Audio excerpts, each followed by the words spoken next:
how this is going to work. If you're not speaking, if you could have your camera off and your microphone muted, that will help with our bandwidth here.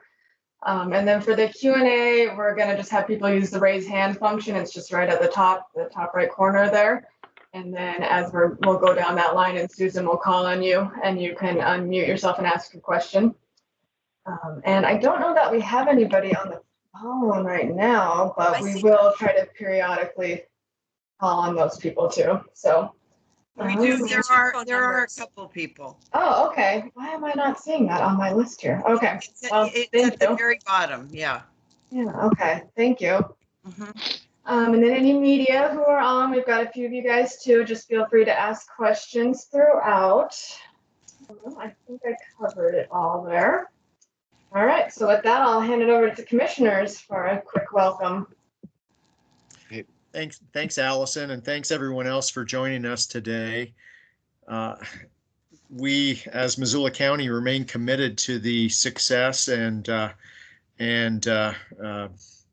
ultimate accomplishment of the goals that it's set out to accomplish for the temporary safe outdoor space. This is, I think as you'll probably hear in the comments that follow, has been an initiative that has reaped some significant success stories so far, and we're here today to listen to members of the public if there's ways in which we can enhance the operation and make it work better for all stakeholders. We're certainly wanting to entertain those possibilities. So we've got a couple of our other commissioners on board. Josh or Juanita, do you want to say a couple words? Sure. Thanks, Dave. Want to welcome everybody and thank you for coming. We're really excited to hear what you have to say. Also wanted to thank our partners in this. Hope Rescue Mission, the United Way, the Housing Authority, and a whole bunch of other people have come together to do something unconventional in a moment of crisis.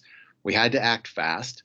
And we understand there's some clumsiness when you act fast, and we're excited to hear from you. Definitely, if you have some specific things that we could address, we really want to know. So thanks for taking some time in the middle of the day, and we're excited to hear what you have to say. Nothing to add to that. Thank you all for being here, and really appreciate the technical expertise that's also on the line to help answer some questions too. So thank you all for being here. So with that, is that my cue, Allison? Sure is. So I probably have the least to say other than to serve as moderator and give an overview. So I'll be brief. I think you'll hear today from organizers' perspectives, the temporary safe outdoor space is succeeding largely as it was intended to do. It has not been without its challenges, but as you'll hear from our partners at Hope Rescue Mission, the TSOS is functioning well. The larger challenges relate to the problem of homelessness itself, which of course predated COVID and will exist long after the pandemic. The TSOS isn't responsible for creating the longstanding problem of homelessness on Missoula's South Side, nor are we responsible for solving it. And the same is true of the Reserve Street encampment. We continue with a wide variety of nonprofit, public, and private sector partners to try to figure out solutions to that, both short-term and long-term. And of course, we continue to work every day on the kind of solutions that can make homelessness in Missoula rare, brief, and non-recurring. Because those solutions take all hands on deck, and they take time, they take money, and they take political and public will. We are committed to the success of the TSOS and continue to remain committed to the goals of the 10-year plan to end homelessness. And again, we, as always, invite you to join us. So with that, I'm going to turn it over to Jim Hicks, Executive Director of Hope Rescue Mission. Thank you, Susan. And again, let me just echo everyone else. Thank you for being here today. The things that I'm going to say next are existing because of the incredible community partnership that we have with United Way, with the county, with so many other other entities coming together. So I want to give a shout out to our staff, and I want to give a shout out to our community. Here are some things that are happening at the TSOS. We have Partnership Health Center that's coming there and helping a couple of times a week. We have a volunteer that can run meds to our residents to fill their prescriptions. We have case management by We Care Behavior, by Pathways, Winds of Change, and other case managers.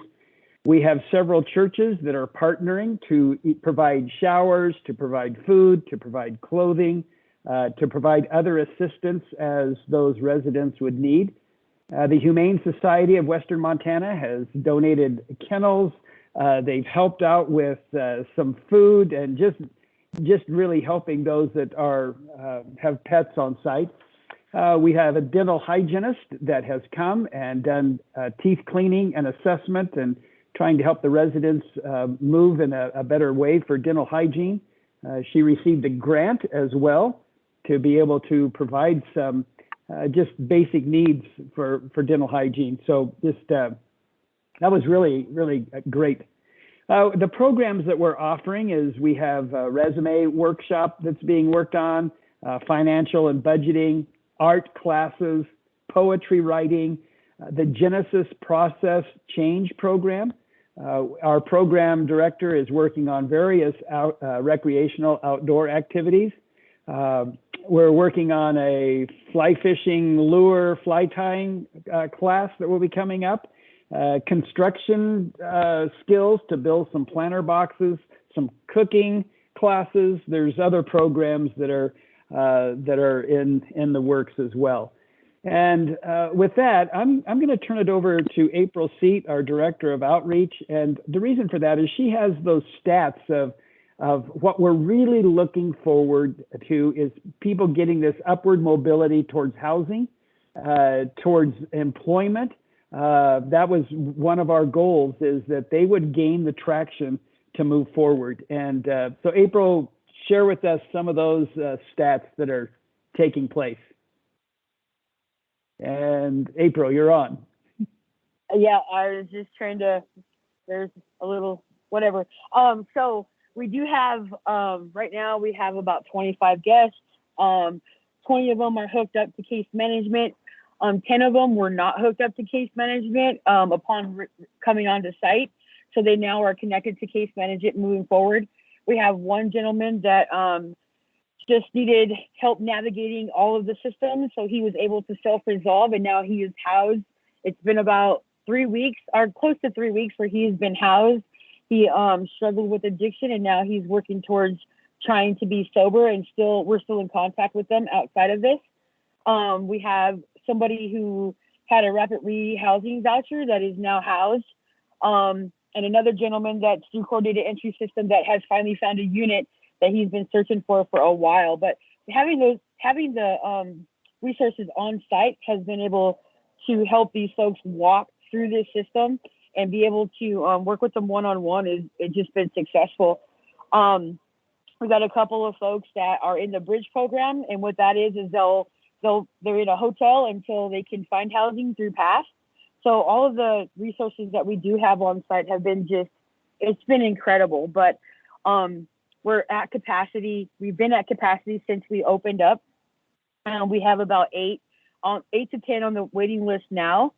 So there is a huge need for what we're doing, but really being able to work with these folks one-on-one has been instrumental. Eric, do you have anything to add about logistics?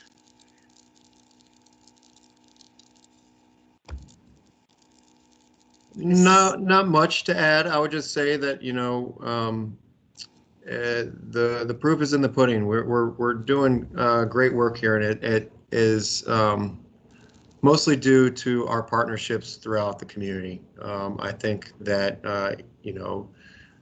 the good bags from the Humane Society were a major help to many of the pet owners on site.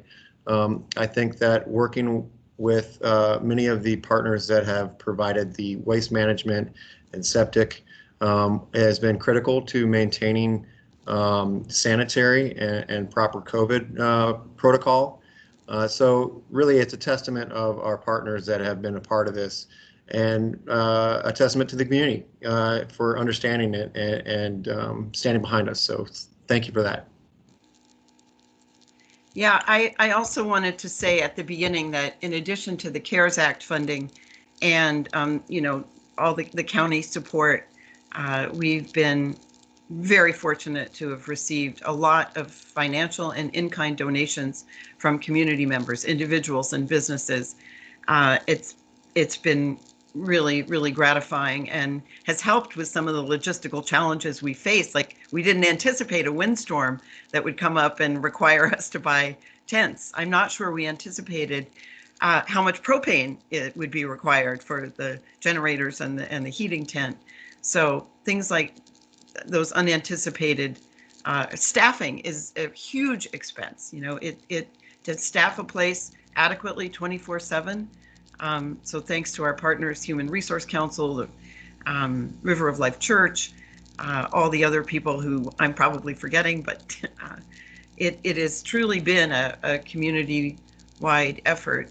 Just as we, as a community, support our food bank in emergency situations for people who go hungry, that's the kind of response that the temporary safe outdoor space needs and has been getting from the community for people who have no other place to sleep. With that, If I could add one more thing, I'm sorry, Sure. Susan, to Sure. jump in there.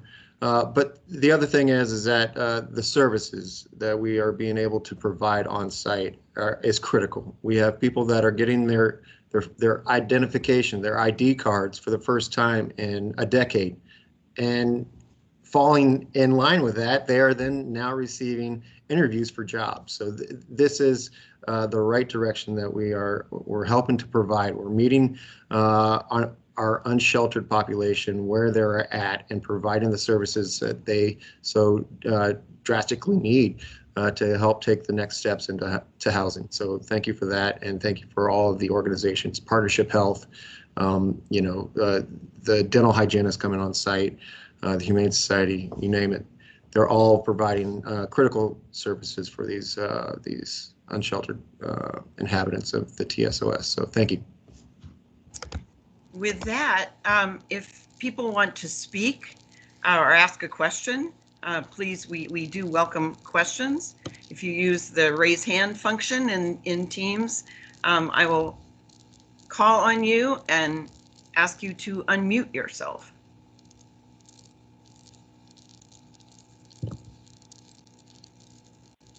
Jim Morton. Hello. We all know that there are individuals on reserve and that whole situation. And as that transpires, and I know there have been dialogues throughout the community about, the impact on those individuals. And then in relation to the temporary safe outdoor space, whether that can be expanded or extended. Because we know we'll have demand here coming in the next few weeks. So I don't know who wants to address them.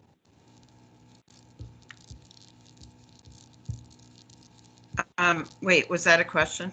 Yes.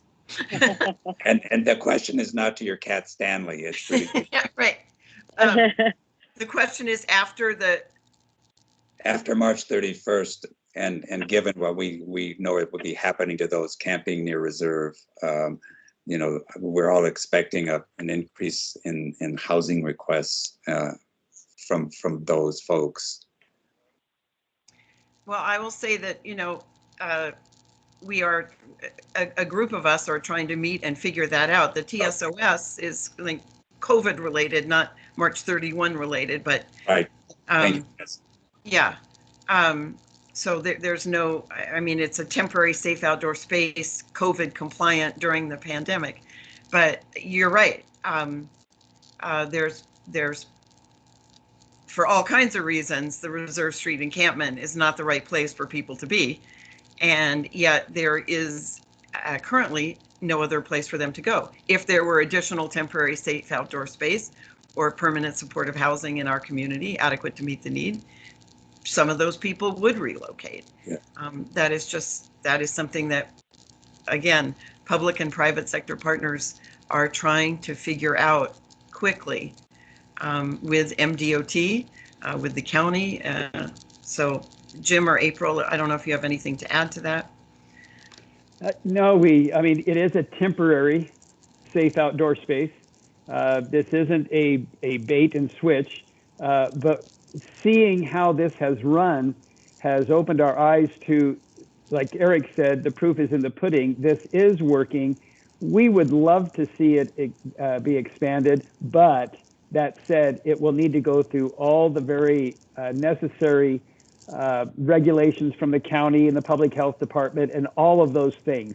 We were able to stand it up in a timely manner because of the pandemic, and the Office of Emergency Management helped us in that. Going forward, there's all the zoning compliance that we have to meet as well as all the other regulations. So that's like you're saying, Susan, that's all discussions that we're having.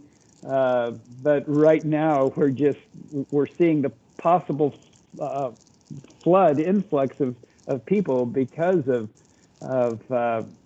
what's going on with homelessness right now. We're trying to do everything we can to prepare for that. April, did you have anything to add? Yeah, I just want to go back to we have transitioned about 12 of those encampments over here to this temporary safe outdoor space. There's still a few more that are now willing to come that we are going to accommodate. And so we're working with those folks because we would really like to see the folks that are down in reserve transition into this area as soon as the availability is there. I also want to just clarify for those who, sometimes we get questions about why don't you just go in and sweep out that reserve street encampment. I don't think that's I don't think any of us really who are involved in programs like this think that that's a solution. And it also goes against CDC guidance. That's strong guidance that specifically says during a COVID-19, these sweeps are absolutely not advised. And so for the safety of our community and the safety of residents, that is not something that's going to happen. Katie Miller with CAPEX.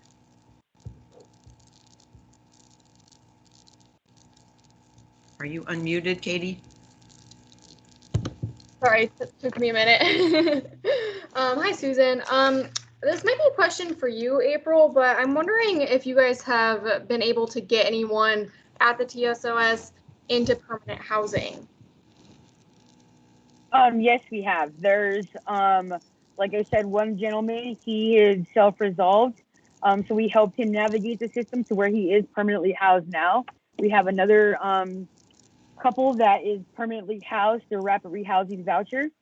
And we have one more that has a shelter plus care voucher that will be getting housed, we're hoping next week. So with the other services that we have on site, helping with their birth certificates and IDs and getting them all document ready, we were able to really walk through that process a lot quicker as before when we would do outreach down in reserve and trying to work with them there. It was just a little bit more difficult to get everything together as we needed. So yes, we have had 3 of them permanently housed. Great, thank you. Can I ask a follow-up? Sure.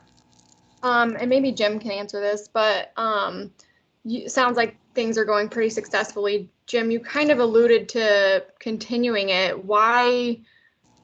How would you say it's actually going? And is it feasible to maybe continue this or do something like this again in the future? I think it's very feasible to do it. Again, I want to credit our staff and the funding we've received for that staff. They are doing such an excellent job with the residents. But again, this is temporary. We do not have the permitting to go forward after the pandemic edict is lifted. And that's what we're working with. Those are the things that we're facing to navigate forward. Again, they're very necessary county health regulations that we have to meet. That's what we're up against. We would love it to go forward just for the fact of what has been happening in these people's lives, and enjoying seeing that. But we've got some paths to walk down and figure out before we're able to do that. Madison with KECI. Hi, everyone. Thanks for doing this today. Just a question. It might be for April, Susan, or even Jim. Can you talk about, how successful it's been? I know April already touched on the permanent housing part, but, like you guys said, the proof is in the pudding. How successful the residents have been there, what's been the greatest outcome of this, and yeah, just its importance right now. Well, there's lots of it. That's what I do love about what we're doing. But just with getting some folks some IDs, some of the guys that have been wanting to work for a while, they just didn't have the opportunity to walk through the process to get their birth certificates because some of them have experienced their lives mostly through foster care. So we were able to find the identification and things that we needed to move them forward. They've had job interviews. We have one that is going to start working next week. That has came out of that. The permanent housing, it's close to none to find housing, so it's a miracle that we were able to match those vouchers up with permanent housing. The guests here, they are excited to see that for the first time that they're actually safe. That when they leave here, they can come back to their things. That when they go to sleep at night, they don't have to worry about the things that they once did. There's comments of like, this is the best thing that's ever happened to me, and they're still living in a tent in an area that they are, and it's the best thing that's ever happened to them because of the relational experiences that we're having, one-on-one, walking them through issues, or just somebody to listen to them and figuring out how can I get out of this situation. A lot of them think that they don't know how. They didn't know they can get out of the situation, and now they're in an opportunity that they know and they understand that they can, and now they're wanting to walk through that process. So jobs, permanent housing, people getting signed up for Social Security, disability, case management, being able to have something on site that has wound care that will alleviate a problem long term with going into the hospital and those things, being able to take care of those things on site quickly are things that have been super successful, and they're great. Yeah, if I could, just let me add to that. Some would probably define poverty, homelessness as a lack of relationships, a lack of networking, and that is exactly what the TSOS has been able to provide. And kind of the three unstated goals I had was that each person would have at least one or two steps in upward mobility, somehow gaining some traction towards housing. And so the second thing was that there would be some normalcy in life, and that's what they're experiencing with some a safe place to come back to, some security there. And then just the third one was just some dignity, that people would look at them in the right way because they are able to make their way forward. We all have this need, I think, to be seen in some way. And while they kind of hid, but they were also ignored. It's fun, as April was saying, to see some of these people just light up. You see them changing because of this temporary safe outdoor space. Those are some of the great things that we're seeing together. I'm going to call on Peter Christian, but also those of you who are on the phone, if you want to unmute by pressing *6 and ask a question, just feel free to do that. But Peter with KGVO.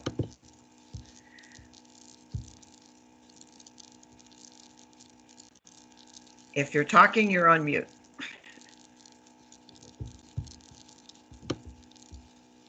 Going once. There we go. Okay, I think I've got it. Can you hear me? Yes. Okay, thank you.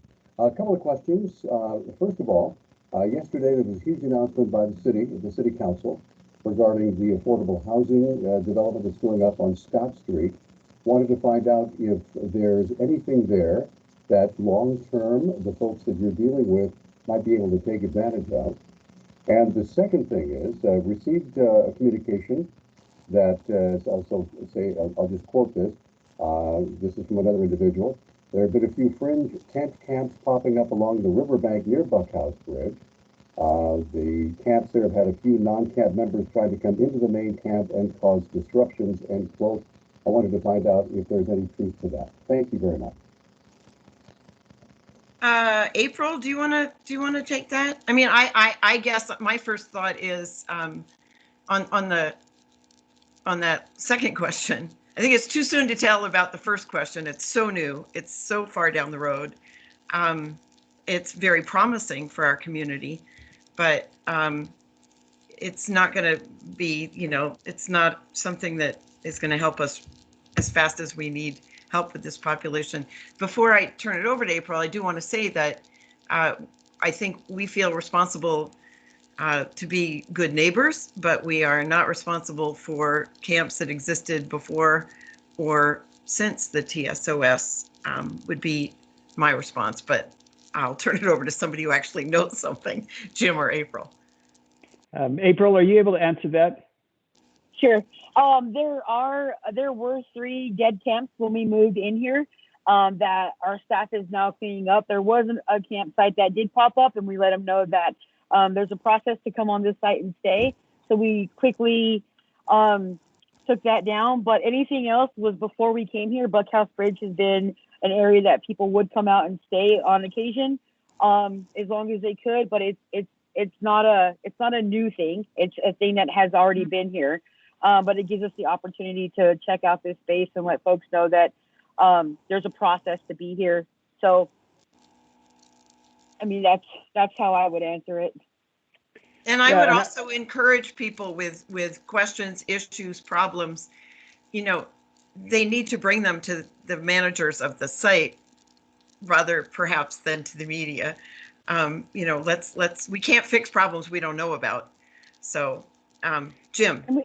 Yeah, I don't know if those, if anybody did come back on those sites, there was no trouble that they came to the TSOS and caused. So that's completely not true.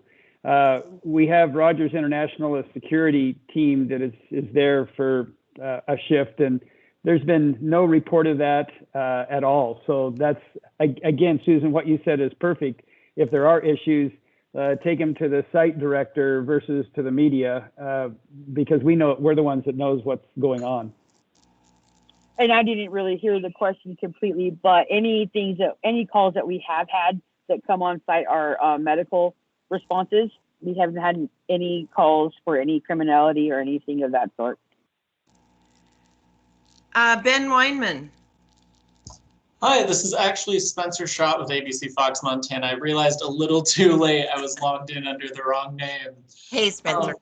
I have 2 questions, actually. Just for our viewers who haven't been following the story super closely, can you just highlight what is the importance of March 31st and that deadline? And then my second question kind of piggybacks off the last question of what has been the neighbors' response. Listening to you guys today, it sounds like you were doing some amazing work on there and you're getting people the resources they need. But I'm worried, or the viewers who live in that area who might not know everything that's happening on there, what has their response been off-site? Who wants to take that? Jim, do you want to answer the March 31 question? Jim Morton or Jim Hicks? Jim Morton can. Well, I think we've already heard, as Jim Hicks has said, that there are numerous paths, to get to an extension beyond March 31st. We certainly are ready as other organizations to assist if that date is extended. And so I guess we wait until those processes are finished before we're going to know if there can be an extension. And the response about the neighbors.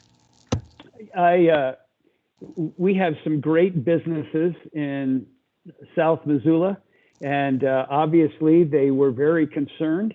They were concerned before we started with the transient population coming through, and the TSOS has not stopped the transient population, nor do I think has it added, as I've been searching out different crime reports. I I can't speak for them, and I hope maybe some of them are on this call, but I did meet with representatives last week from them, and they are very happy with the way TSOS is going. They see how it is working, but still concerned about the greater problem of transient population moving through Missoula. That said, I just want to give a shout out to April as well. She's been doing some outreach to a few places where transients have been, just to check, see how it's going, check in with the business owners, see if there's anything that we can do. So again, there was a problem there that we didn't bring and we can't necessarily solve. It's a part of the bigger problem, but as far as I know, and again, any business owners can share their thoughts. We've worked, I think, very well. They're seeing the success. We just all as a community have a bigger issue that we're looking at as well. Josh, at one point you had your hand up, but I don't see it up anymore. Yeah, thanks, Susan. I just wanted to answer the first part of Peter's question, where he said, will this new development at Scott Street potentially help some of the residents at TSOS? And I really liked what you said. We don't know, it's way long distance. What I did want to add to that was, in a little shorter term than that, we should have the Trinity project up and running, 30 units of housing for chronically homeless people. And where this could really help some of the residents of the TSOS is we'll have a navigation center, which will formalize and put under a full-on roof the kinds of things that April and her folks are doing right now, where a person could walk in with nothing in terms of identification or a place to go or anything, and they will be given some direction and kind of entered into the system. And that'll happen ahead of the development at Scott Street, and we're still a couple years out. So I just wanted to add that. Thanks. Yeah, and Josh, I think that you make the excellent point that it's 30 units of permanent supportive housing, and it's going to take care of a big part of our problem. You know, we don't have hundreds and thousands of homeless people. There's myths about that. You know, that people are sent here from other communities, that, you know, we advertise to bring people here. It's just not true. We have, for a community of our size, we've done a remarkably good job of addressing the issues that we have. It's ongoing work. It's not easy. It's not cheap. There's not one size fits all approach, but we know that permanent supportive housing is a national best practice. And we know that this temporary safe outdoor space is working, you know, in the interim. Off the soapbox now to hear if anybody else wants to raise their hand, ask questions. I see Allison put in the chat contact information from the county webpage. Anybody on the phone have a question? Yep. I have a question. Who's that? I'm sort of one of the neighbors. Okay. I live down by the peak, and I heard at the beginning in the meeting that you said you had a, did it say 25-person capacity? It's actually, there are 20 campsites, a maximum of 40 people. 40 people. And do you have 40 people there right now? Are there 26 there now, April? Yeah, 25. We have not been over that number, just because a lot of them are singles. And so we prepared for up to 40, but that's with 2 people in a tent. But most of the folks that we're serving are singles. And then my next question was, if you get extended past the March 31st or past the COVID deadline, what are you thinking your capacity is going to be after that? Are you going to put a limit on it? I mean, I would say for now, there are no plans to extend it past COVID. That's just not something that's been discussed. Jim was mentioning that, you know, he would like to see it go past that and to become something more permanent. And I was just questioning as to whether if that happened, would you keep a limited capacity? Like, could you only have it open to so many people? Hey, Susan, could I jump in for just a Sure. sec? Sorry to interrupt you. I think what Jim was pointing out to, and please correct me if I get this wrong, Jim, is that this has exposed both a need and a potential solution. That you have people who are chronically homeless, and if we can get them into our world a little bit and provide them with wraparound services, they can take steps forward. You've noted that need, noted the solution, and we've gained ground here. So the need for this solution, absolutely, the solution should continue. No one has talked about whether or not we should continue this at this space or at some other space. And what should it look like if it's going to be a permanent thing? Well, maybe we shouldn't be doing this in tents, right? All that we're at right now is what Mr. Hicks has correctly identified is we now have proof that reaching out to people with these kind of wraparound services actually moves them forward, and we should continue doing this, but we don't know where or in what form. That's all wide open. No discussions. I'm sorry, been who along those was lines. just speaking? I'm sorry. Josh Slotnick, Chair of the County Oh, Commission. okay. Thank Jim, you. do you want to add, and then I'll get to another? Then Dave. No, that's End up too. Thanks. yeah. Josh answered that perfectly. So just understand, I've got vision and desire to help these people like we have, but yeah, there's just we're looking at the deadline, and that may move around again according to COVID. Would I like to have it go further? Absolutely, because I like the successes. But right now, it's still a temporary safe outdoor space. Dave So Strohmeyer. you're, Oh, sorry. no, go ahead. I'm sorry. So the percentage of out of the 25 people, you've got not quite a fifth that are moving forward at this point. Right. In less than 2 months. That's pretty good. Okay. And I want to add to that. I think people are moving forward because now they're starting to step into the services that they wouldn't necessarily trust or want to get involved in because they have been failed in the past. So moving forward is, I can say with confidence, is what we're doing with each and every individual that is staying here on the temporary safe outdoor space. But, Okay, there's a limited supply of appropriate affordable housing as well. We can't, Yes. we can't, Right. underemphasize that. Right. Dave Strohmeyer. Okay, thank you. Yeah, thank you. Thanks, Susan. And just to follow up on maybe some of what was alluded to in the last question, and for folks who don't know, this is Dave Strohmeyer, Missoula County Commissioner. We've heard the end of March mentioned a few times here today, and make no mistake about it, I am almost 100% sure that our state of emergency related to COVID will not be ending at the end of March. There might be some funding challenges that we're going to need to figure out post-March, but in terms of the state of emergency that we're in, that is the context in which we are allowing the temporary safe outdoor space to exist in its current form, I don't see that ending for some time beyond the month of March, for sure. Thanks for clarifying. Other questions?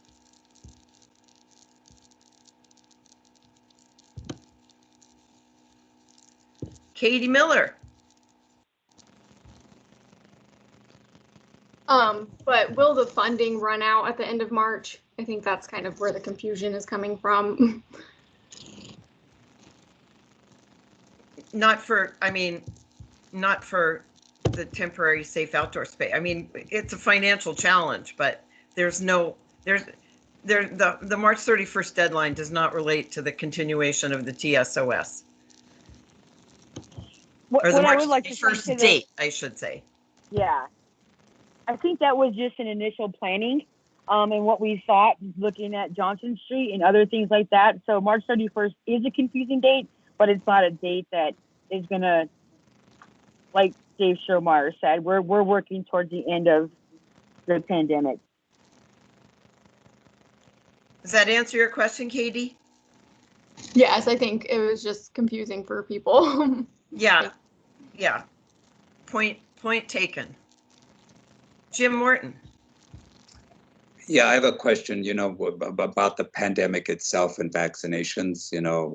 I think some of us would agree that those who are not housed should be a priority for all kinds of reasons. And I don't know who to address the question to, but I know the City County Health Department does have a priority list. And I guess my question is, where do those who are not housed fit into that priority?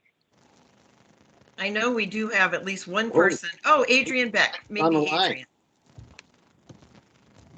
Adrian. Thank you, Susan. And to answer your question, currently those living in congregate settings and those people experiencing homelessness are categorized in the 1C phase under the state plan. And we are currently in phase 1B right now. Thank you. Madison, donor. Or maybe she didn't have a question. Did you take your hand down? Oh, I'm sorry. I meant to press unmute, but I took my hand down instead. Jeez, I've been doing this for so long. I should know by now. Just to piggyback off Katie's question about the funding, correct me if I'm wrong, the funding, CARES Act funding has already ran out. Right now, you guys are running on community donations, correct? Jim, April? Yeah, that's correct. The CARES Act had to be spent down the end of December. And maybe Jim Morton have some more information on that, but we're running on donations, yes. Yeah, when we talk about the CARES Act funded many different services and units of government and nonprofits. We happen to, at the Human Resource Council, have funding that was appropriated last year through the CARES Act, and we can, and that's for housing, and we can use that through September 30th of this year and perhaps through March 31st of 2022. Thanks, Jim. And we continue to raise, do what we can to raise private sector funding through United Way and Hope Rescue. And again, are very grateful to the folks who have helped make this succeed, because it's an expensive undertaking to do it right. And of course, we're committed to doing it right. Ashley. Yes, hi. So I just wanted to offer a little bit of clarification on a few of the things that had come up about the end date, of course. And this is a temporary outdoor space, so none of us really know when that end date is going to be. And so when we filed our initial documents, for example, with the health department, and when we looked at when winter shelter, the dates that would run, that was our first tentative date. It's not tied to a funding expiration. We are currently funded, of course, by donations and also with grants that we've applied for and been awarded. And so that was never a finite date. It's just kind of an opportunity to reevaluate where we're at that time. And then also in response to the question about, or the comment about folks maybe not a lot of them moving forward, I do want to reiterate what April said, that everyone here is moving forward, but when they come on site, they are all in a very different place. Some of them are further along in their process and in their journey. They've already gotten on a list for housing. Some of them have vouchers. And for some of them, they are starting at the very, very most basic part. And that takes time to walk through those processes, to walk through getting an identification. So sometimes it might take months for somebody that first comes on site, and sometimes it might take just a few weeks. But everybody is moving forward on a consistent basis. Thanks, Ashley, and thanks for doing a better job than pretty much anybody on this call of answering the March 31st question. You're Appreciate welcome. it. Appreciate it. Is it possible to get Ashley's last name? Ashley, spell your last name. Last name is Corbally, C as in Charles, O-R-B-A-L-L-Y,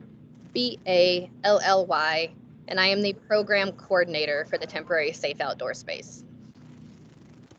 Thank you. You're welcome. Other questions, comments? Anybody on the phone want to press *6 to unmute? We still have several minutes left. I will do a short interpretive dance if there are no further questions. Allison, advice, do we? Sorry, we don't have to go the whole time. People are done with their questions. But yeah, last call for any other questions, I guess. Going once, going twice. All right. Does any of our commissioners want to close us out? Thank you all for being here and taking the time to do this, and really appreciate, like everyone said, the great community work, and onward. Yeah, likewise. And I would just want to reiterate something that I don't know if it was you, Susan, who said it or someone else. If folks have ideas, suggestions, concrete experiences where you're running into challenges and or problems, let someone know other than the media. I think that's as much as we love our media partners out there, we're all about on this line trying to solve problems as rapidly and as efficiently as possible. So, Susan, who would you recommend that folks reach out to in an event like that, that they see something and have a suggestion? I would start with Jim Hicks and let him, funnel those to the appropriate person. And then I see Ashley has her hand up again. I do. Thank you. Yeah. Since it is a public listening session, I just wanted to mention out there that there are some really well-minded individuals, and we love donations that come, but we do unfortunately get people unauthorized that are driving onto site to drop those donations off. That is really not allowed. It is private property. So if there are people that are interested in making donations, we are more than happy to speak with you and coordinate a time. But really, those can be dropped off at the Hope Thrift Boutique on Southwest Higgins. For anybody that has donations for the temporary safe outdoor space, please. Not on site. That's a great point. Yeah. Josh, did you? I just wanted to say thanks to everybody for coming today, and I can reiterate a little bit what Dave said. If there are neighbors who have specific concerns, let them be known so we can address those concerns. It seemed like on this call today, we heard more from media than anybody else, and that's fantastic. It's great that the word gets out. But if there are people who live nearby who need something done that isn't being done, let us know so we can do it. Right. Amen. Thanks. Yeah. Thank you. Thank you all.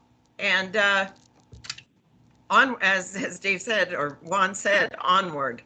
Yeah. So thanks a lot, everybody. Thanks, Susan, Thank for you. running this today. Thank you, everyone. Thanks. Goodbye.